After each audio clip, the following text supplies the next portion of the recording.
आंदोलन ठंडा नहीं पड़ेगा, ना हमारा जोश ठंडा पड़ेगा।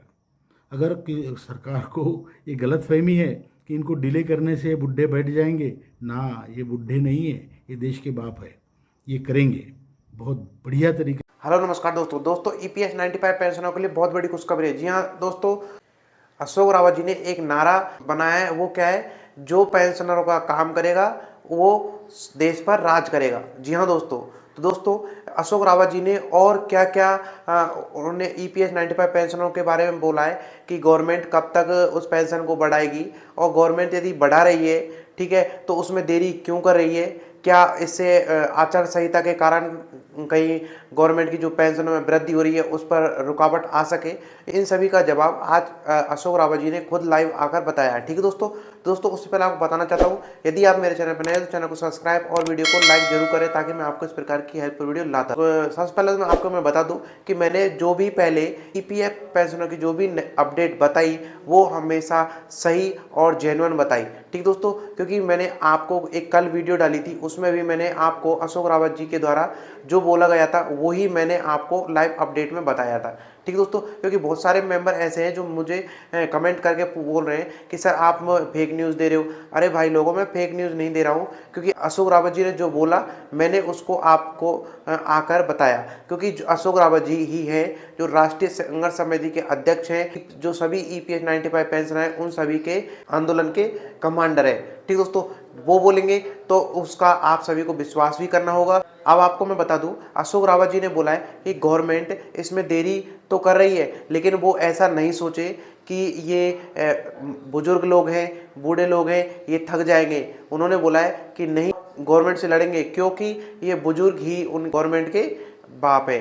ठीक दोस्तों, और उन्होंने बोला है 23 और 24 अक्टूबर को हम एक मीटिंग कर रहे हैं, इस मीटिंग में हम आगे की जो रणनीति होगी उसको निर्धारित करेंगे। ठीक दोस्तों, तो रावत जी ने बोला है कि आप सभी ईपीएस 95 पेंशन है 23 से 24 अक्टूबर को आकर वहां पर सभी को इसमें भागीदारी निभानी है। ठीक दोस्तों, क्योंकि यदि आप मीडिया में बात नहीं फैलाओगे, या किसी भी अखबार में नहीं आएगा, या आप आंदोलन नहीं करोगे, तो गवर्नमेंट आप किसी भी मेंबर की सुनने वाली नहीं है। क्योंकि गवर्नमेंट को अभी तक लगभग 10 साल हो गए, 10 साल से गवर्नमेंट जो ईपीएस 95 पेंशनर है उन सभी को यहाँ पर बेवकूफ़ बनाती आ रही है। क्योंकि राष्ट्र में अभी चुनाव है, तो वहाँ पर क्या है कि बहुत ज़्यादा ईपीएस 95 पेंशनर है, जिससे कारण यदि वो ईपीएस 95 पेंशनर पर लेकर के कोई नया ऐलान नहीं करते हैं तो सरकार को बहुत नुकसान होने वाला है। ठीक दोस्तों, गवर्नमेंट ने क्या क्या बोला है? गवर्नमेंट दोस्तों अशोक रावत जी ने बोला है कि मेरी श्री मोदी जी से बात हुई, इसके साथ जो हमारे श्रम मंत्री है उनसे भी बात हुई, इसके साथ जो ईपीएफओ के बड़े बड़े अधिकारी हैं उन सभी के साथ बैठक हुई। तो उन्होंने क्या क्या उनसे बात की, और जो 9 तारीख को दिल्ली में बैठक हुई थी उसमें क्या बात हुई, उन सभी को हम आप उनके एक वीडियो क्लिप को आपको दिखाते हैं, उसमें आपको इसके बारे में सब कुछ पता चल जाएगा। ठीक है दोस्तों, अगर सरकार को ये गलतफहमी है कि इनको डिले करने से बुढ़े बैठ जाएंगे, ना, ये बुढ़े नहीं है, ये देश के बाप है, ये करेंगे बहुत बढ़िया तरीके से करेंगे, अपनी पूरी जिद के साथ, हिम्मत के साथ करेंगे।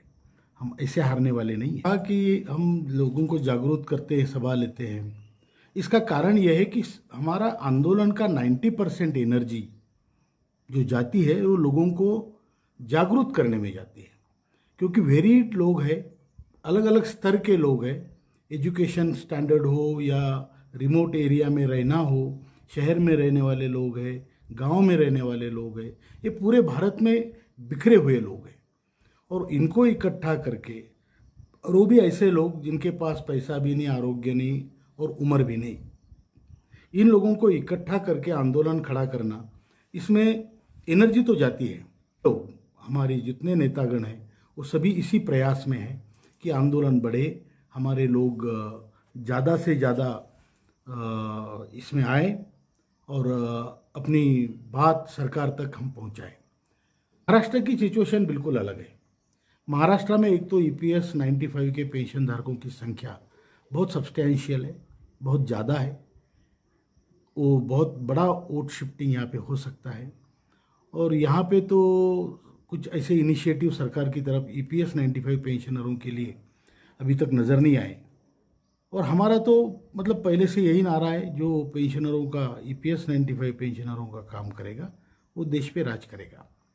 ये हम इस भूमिका पे हम अभी भी निश्चित है, निर्धारित किया है हमारे CWC ने, और उसी के ऊपर हम काम कर रहे हैं।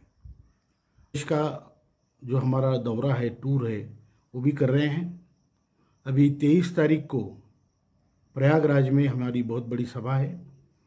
जो भी वहाँ उपचुनाव है 10 जगह पे, उसके जो नेतागण हैं हमारे उस पर्टिकुलर क्षेत्र के, कॉन्स्टिट्यूएंसी के, वो भी सभा में रहेंगे।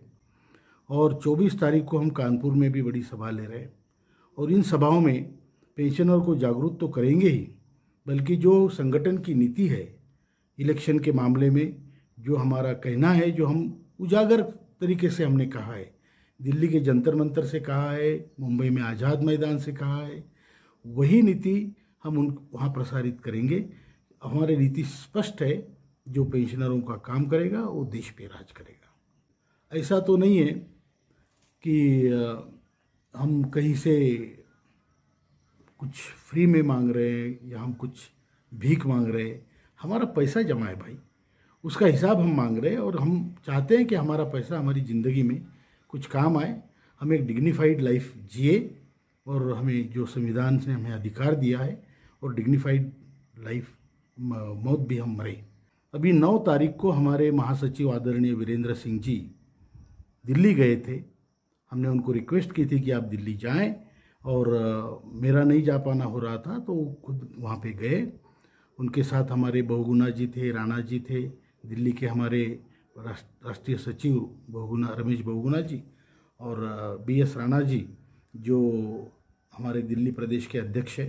ये 3 लोग मंत्री जी से मिलने गए। मंत्री जी हमारे महासचिव जी से मिले, और उन्होंने उनको बुलाया, उनके ऑफिस में उनकी मुलाकात हुई। और ये 9 तारीख को, ये गई वाली 9 तारीख को, 9 अक्टूबर को वहाँ पे अच्छी चर्चा हुई। उन्होंने कहा मैं आप ही के काम में लगा हूँ, हम युद्ध स्तर पे ये काम कर रहे हैं, हम भी चाहते हैं इसमें भलाई हो। तो हुआ है और चल रहा है, हम संपर्क में हैं, हमारे कई लोग मंत्री जी के भी संपर्क में हैं, मैं आदरणीय हेमा मालिनी जी के संपर्क में हूँ, और काम चल रहा है, ये हमें बताया गया है। लेकिन इसका मतलब ये नहीं कि हम ये मान के चले। हमने तो वही कहा है कि जो हमारा काम करेगा वो तो उसका फ़ायदा होगा। EPFO के जो बड़े अधिकारी हैं उनके संपर्क में भी हूँ, और बड़े बड़े लोगों का आश्वासन है, आदरणीय प्रधानमंत्री जी का आश्वासन है, आदरणीय वित्त मंत्री जी का आश्वासन है, आदरणीय श्रम मंत्री जी ने कहा है, और सभी तरफ से इस पर एफर्ट्स हो रहे हैं। लेकिन आपने बिल्कुल सही कहा कि अभी तक इसका निर्णय नहीं हुआ है, और जब तक निर्णय नहीं होता तब तक हमारी लाइफ में कोई बदल नहीं हो सकता। सरकार की तरफ से भी प्रयास चल रहे हैं, ये हमें दिख रहा है और हम देख भी रहे हैं। और रही बात आचार संहिता की, तो जब हरियाणा की आचार संहिता लगी थी तो तब भी तो UPS का निर्णय हुआ था, आचार संहिता लगने के बाद, बल्कि इलेक्शन से पहले।